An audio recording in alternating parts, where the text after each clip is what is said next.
चंद्रशेखर आजाद पश्चिमी यूपी का वो सियासी चेहरा जिसने खुद को दलितों के नेता के रूप में मजबूत किया है। पिछले 1 साल से वो नगीना सीट से चुनाव लड़ने के लिए जमीन तैयार कर रहे थे, लेकिन इंडिया गठबंधन से उन्हें टिकट हाथ नहीं लगा। आखिर में चंद्रशेखर ने अपनी पार्टी से पर्चा दाखिल किया और एसपी बीएसपी का जातीय गणित बिगाड़ दिया।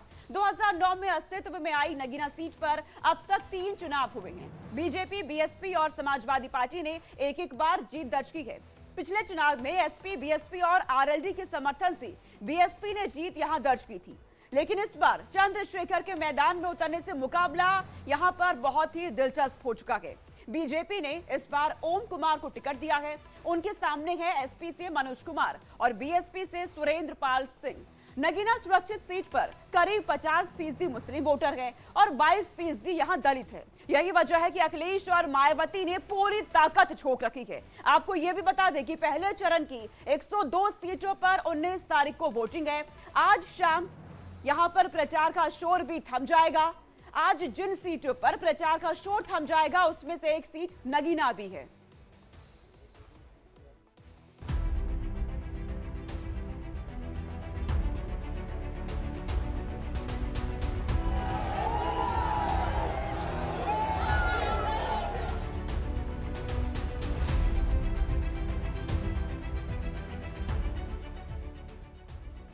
यूपी की 17 सुरक्षित सीटों में से एक नगीना में इस बार चुनावी संग्राम बेहद दिलचस्प है। बिजनौर जिले में यह सीट दलित मुस्लिम पॉलिटिक्स की एक नई प्रयोगशाला बन गई। 2009 में अस्तित्व में आई नगीना सीट पर अब तक 3 लोकसभा चुनाव हुए, लेकिन यहाँ की जनता ने तीनों बार नए उम्मीदवार को चुनकर संसद भेजा। अब की बार मुकाबला चतुष्कोणीय है, यानी चुनावी बाजी किसी के भी हाथ जा सकती है।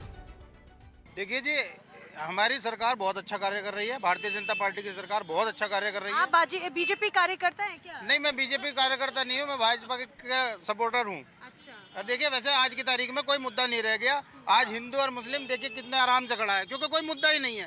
पहले लड़ने के लिए मुद्दे थे हमारे पास, है ना, लड़ने के लिए मुद्दे थे। आज देखो कितने आराम से, देखो ये हमारे भाई खड़े हैं, आराम से खड़े हैं। 2019 में बीजेपी यूपी की जिन 16 सीटों पर चुनाव हारी थी, उनमें से एक नगीना सीट भी थी।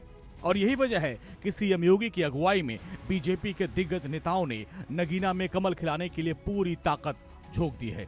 इस बार आरएलडी भी बीजेपी के साथ है और चंद्रशेखर आजाद भी एसपी बीएसपी का खेल बिगाड़ रहे हैं। सुरक्षा में सेंध लगाने वाले लोग चाहिए या सुरक्षा देने वाले लोग चाहिए? बहनों और भाइयों, वही काम ये आरएलडी का नल और भाजपा का कमल मिलकर के करने जा रहा है, और इसीलिए हम लोग आए हैं आपके बीच में। ओम कुमार हमारा एक जुझारू विधायक है, लखनऊ में काम करता, मेहनत करता है, तब योजनाएं लेके आता है। नगीना में मेडिकल कॉलेज की सौगात मिली इन लोगों के प्रयास से। नगीना सीट पर चुनावी महासंग्राम की बात करें तो बीजेपी ने ओम कुमार को मैदान में उतारा है, जो कि पार्टी का दलित चेहरा है और नटहौर से विधायक है। समाजवादी पार्टी ने रिटायर्ड जज मनोज कुमार को नगीना से टिकट दिया है, जबकि बीएसपी ने मौजूदा सांसद गिरीश चंद्र की जगह सुरेंद्र पाल सिंह को दलित मुस्लिम बाहुल सीट से मैदान में उतारा है।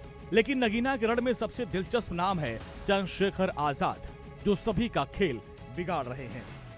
मुझे पूर्ण विश्वास है कि दलित समाज के साथ साथ सब समाज जो है मेरी मदद करने का काम करेगा।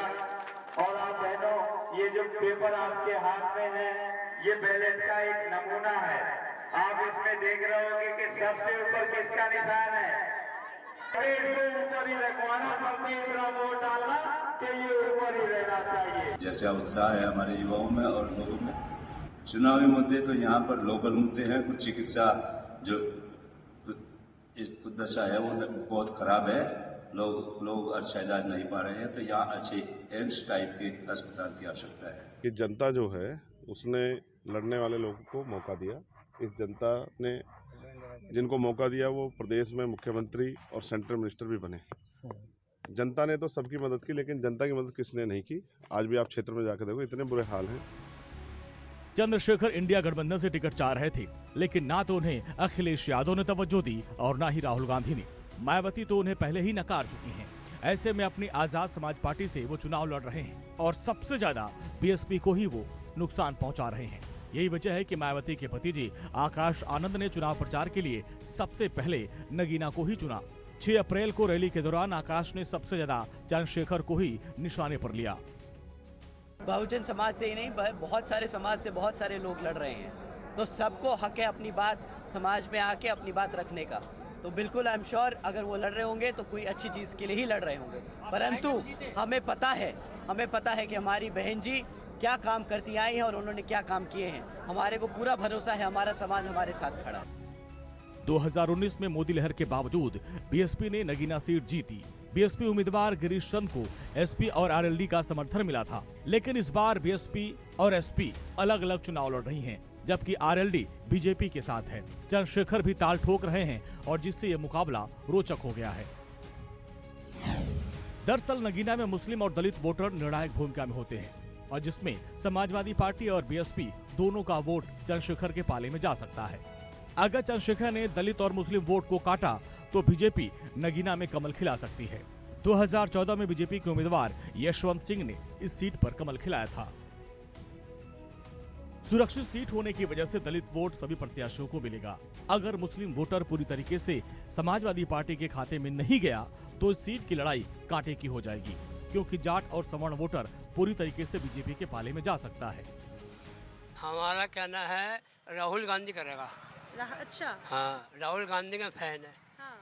राहुल गांधी के हम माफी करें। अच्छा। हाँ। लेकिन इस बार तो अभी तक तो राहुल गांधी की तरफ से करेगा टाइम आने पे, समय आने पे करेगा। समाजवादी पार्टी को उतारा है उन्होंने इस बार चुनाव में। कोई बात नहीं, करेगा जरूर। उन्हें देंगे। जाहिर है कि नगीना में अब की बार कांटे का मुकाबला है। मायावती पहले ही समाजवादी पार्टी का खेल बिगाड़ रही हैं। अब चंद्रशेखर भी अखिलेश की टेंशन बढ़ा रहे हैं और इस सीट पर एसपी, बीएसपी और बीजेपी तीनों पार्टियां एक एक बार जीत का स्वाद चख चुकी हैं। अब देखना यह है कि 19 अप्रैल को ईवीएम का कौन सा बटन सबसे ज्यादा दबता है। Bureau report, India daily live.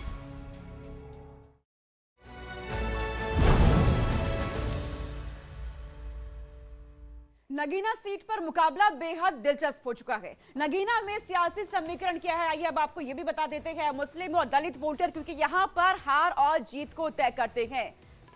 आइए आपको समझाते हैं अब यहाँ का मुकाबला किस कदर अब टक्कर की होती जा रही है।